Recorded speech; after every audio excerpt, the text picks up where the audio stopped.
Otherworldly forces, whoever they are, entities, demons, astral bodies, are just waiting for a gap to appear in a person's aura to take possession of him, destroy him, or push him to terrible deeds.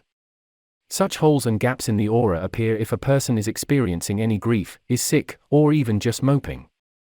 That's when the entities surrounding the person attack their victim, resorting to various tricks and techniques from intimidation to wish fulfillment. How is this even possible? After all, this is wrong. It shouldn't be like this. Elia was standing near the coffin of her best friend Mila. They had been friends since childhood. And now she's gone?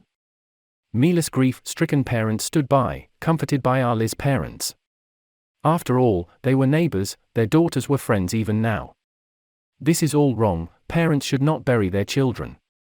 The passing of a person from life is always difficult for relatives and friends, even if this person is elderly and has been ill for a long time. But like this? After all, Mila was not ill, she was cheerful, she had big plans for life. And everything was cut off in an instant. The doctors said that she had an aneurysm, that this happens even in young people, that a person may not know about the problem until the last. But Ila could not believe it, she could not accept this fact in any way. And what happens now? All of us, each of us can die at any moment.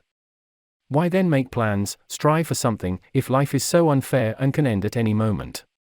After the funeral, Elia could not move away from what happened to her friend for a long time. She became silent, sad. Her husband Igor tried to support his wife and helped her through a difficult time as best he could.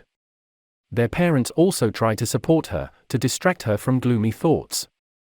And 2 months later, the girl's condition began to return to normal. She accepted this pain and learned to live with it. But at the same time, Elia could not bring herself to come to her friend's grave in any way. She understood that it was beyond her strength to see a grave mound with a cross on which Mila's name and the dates of her birth and death would be written. Elia worked at home as a call center service operator in one of the well-known banks. She liked the job, especially because she didn't have to go anywhere in the morning, get used to the team. The only thing that sometimes overshadowed her work was calls from not very well-mannered clients. But, due to the fact that the girl has always been distinguished by a calm character, she managed to calm the clients and explain everything to them. She will probably be able to calm down an angry lion in a cage, her family and friends said about her. Elia always tried to avoid conflict situations or acted as a mediator of the parties. She liked her job, but after Mila's death, it was hard for Ila to be alone in the house. The husband worked as a manager in a car dealership, the couple did not have children yet. And in this solitude, in this quiet and empty apartment, Ila became uncomfortable. She couldn't turn on music or TV, her work required silence in the background, otherwise a fine.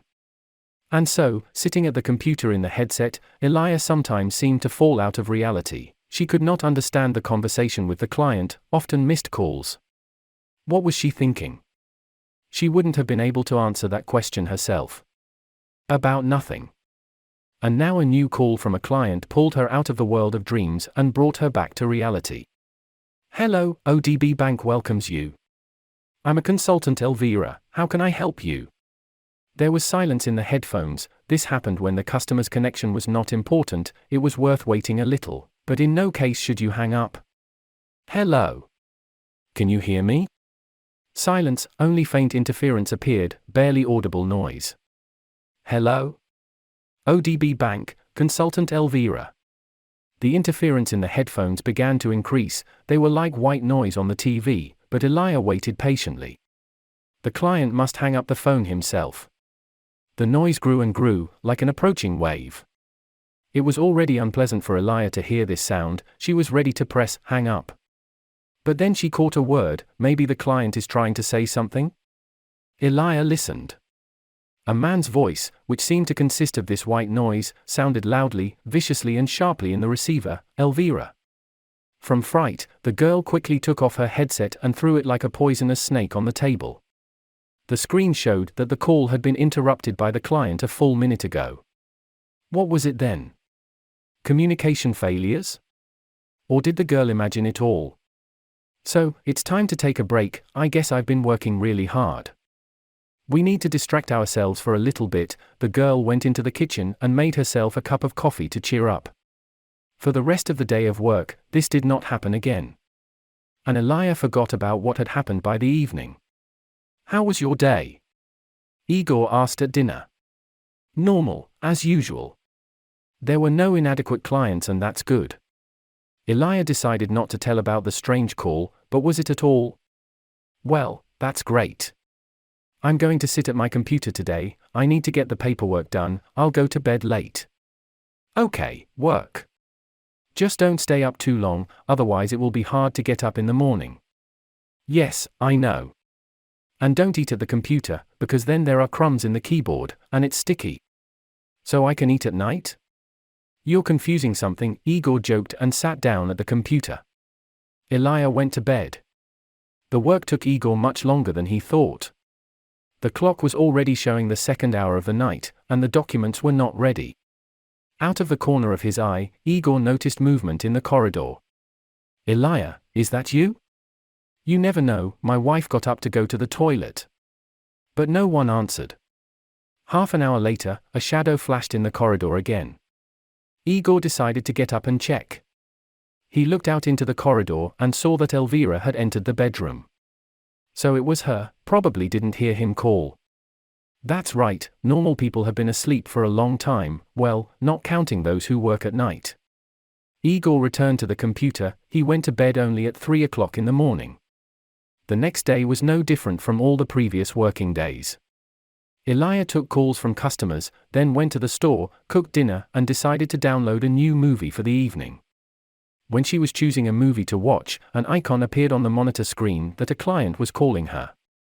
But this could not be, she disconnected from the work network. The girl did not answer the call, her work shift was over, the call was reset, but literally 5 minutes later it was repeated again. At the same time, the client's name was not displayed, most likely he called from another number, and not from the one associated with his account or card. Elijah decided to pick up the phone, suddenly something happened to the person, the card was stolen, it is necessary to block it, but you never know. "Hello, ODB Bank welcomes you. I'm a consultant Elvira, how can I help you?" There was that same white noise in the headphones again, it penetrated the girl's consciousness, hypnotizing her. She could not hear this frightening noise, but she could not either reset the call or remove the headphones. Her body wouldn't listen. Meanwhile, the noise grew again and approached, streams of sweat flowed down the girl's back, her body tensed. She was ready to hear that same rude voice calling her name again. The noise got closer, closer, closer, and then, Ale. The voice was no longer so loud, he did not shout, but softly and hoarsely called her by name, as if he was calling her to follow him. "Elvira." In the background, behind the voice and the white noise, something else sounded, it became louder and louder, until a terrifying and full of fear and pain scream sounded in the girl's very ears. At that moment, Ali's stupor subsided, she took off her headphones and threw them away from her, tearing out the headset along with the wire. The girl was shivering, her heart was pounding in her chest. She pressed her hand to her forehead, went and washed her face with cold water in the bathroom. No, she won't be able to get to work anymore today. We need to take time off. And write to the support service, let them figure out and stop this bully. In the evening, Elijah and Igor went to bed early. Igor did not get enough sleep after work the previous night, and Elijah wanted to fall asleep faster so that the next day would come and this one would be forgotten. In the middle of the night, Igor woke up from an incomprehensible feeling of anxiety, turned over and saw that his wife was sitting on the edge of the bed with her back to him. "Elijah, aren't you sleeping?" Jaeger called softly. But Elijah did not answer, did not even react to his question. She got up slowly and moved towards the door just as slowly. Sleepwalker, thought Igor, his wife had never seen this before. He had heard that sleepwalkers should not be called loudly, but should be carefully taken away and put back to bed. Igor decided to do so. He got up and left the bedroom. Elvira was standing in the hallway facing the front door. The man carefully took his wife back to the bedroom and put her to bed. In the morning, Elijah could not believe that she was walking in her sleep. But at night everything happened again, something subconsciously forced Igor to wake up, and he took Ale to bed. And this time Elijah was standing in the corridor facing the door, only closer than the day before. On the third night, Igor again saw his wife awake, sitting on the edge of the bed. He decided to film this moment on his phone, otherwise Elijah wanted to believe in his stories about her sleepwalking. Then she'll see for herself. Elijah slowly got out of bed again, went out into the corridor, stood almost close to the front door. Igor, who was filming all this on his phone, became interested. How long will she stand like this and what will she do next? Ale stood for about 5 minutes, then slowly began to open the lock on the door. Igor was watching. Here Elijah unlocked the lock, slowly opened the door, but remained standing on the threshold. The light was dimly burning on the landing. Igor was ready to bring his wife back if she decided to go out the door to the entrance. But at that moment he heard footsteps in the entrance. Not even footsteps, but a stomp. Someone obviously of huge size or very heavy was heavily climbing the stairs, stomping loudly. Jaeger cautiously approached the doorway and listened. The trampling approached, grew, even accelerated. Someone was switching from a step to a run, quickly climbing the stairs to their landing. The trampling grew, and Elijah also stood near the door and did not react in any way. Igor looked at his wife. She was smiling. This whole scene, this stomping caused the man to have an attack of fear and panic. The trampling was rapidly approaching. When he was already on the landing below them, Igor could not stand it. He didn't want to find out who was coming up to their platform. He quickly pushed his wife out of the doorway and slammed the door at the very moment when a deafening and strong blow was heard from the other side. Someone hit the door with all his might. Jaeger quickly began to lock the door with all the locks. From the other side of the door there was another terrifying blow, then another. The man had no desire to find out who was there. He stood dumbfounded in the corridor and stared in horror at the door twitching from the blows. There were a couple more bangs, then a loud clatter was heard again, which was now moving away from their door down the stairs. Igor, breathing heavily, turned towards his wife. The smile left her face. Elijah turned around and slowly returned to the bedroom, lay down in bed. Igor couldn't sleep after the incident. He spent the whole night thinking about what it was all about and whether it was worth telling his wife about it. Well? Were you able to film me walking in my sleep? No, I didn't wake up at night. Igor decided not to tell his wife anything. She is very impressionable with him. You don't look like you've been sleeping. There, you look like you haven't had enough sleep. Didn't sleep well? Or sick? No, it's fine. What are you thinking of doing? Today I have a day off. I'm going to visit my parents. I haven't been for a long time. Then I have to do things around the house. What do you want to cook for dinner? I don't know what you want. If you want, you can rest. We'll order something. Okay. I'll order a pizza, okay? Great, I just don't need olives. I ran, bye. Igor kissed his wife and went to work. Ali's day went great. She did everything she planned.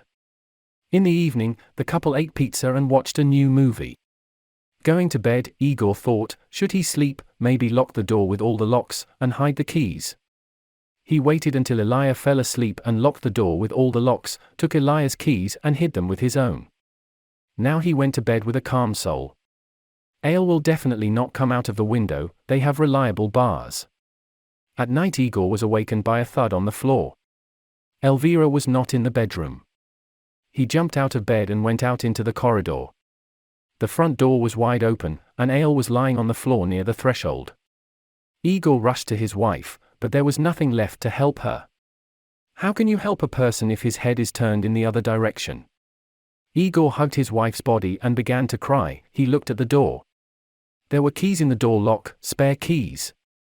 And how could he not think about them? Tears flowed down the man's cheeks, but then the feeling of grief was replaced by animal fear and horror. Behind Igor's back, he heard a growing trampling in the corridor, which was rapidly approaching the man.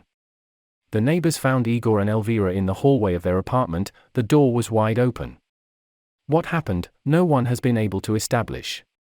According to the video on Igor's phone, the police decided that an unknown person had entered the house and killed the couple. But nothing was taken from the apartment. No extraneous prints, traces, nothing.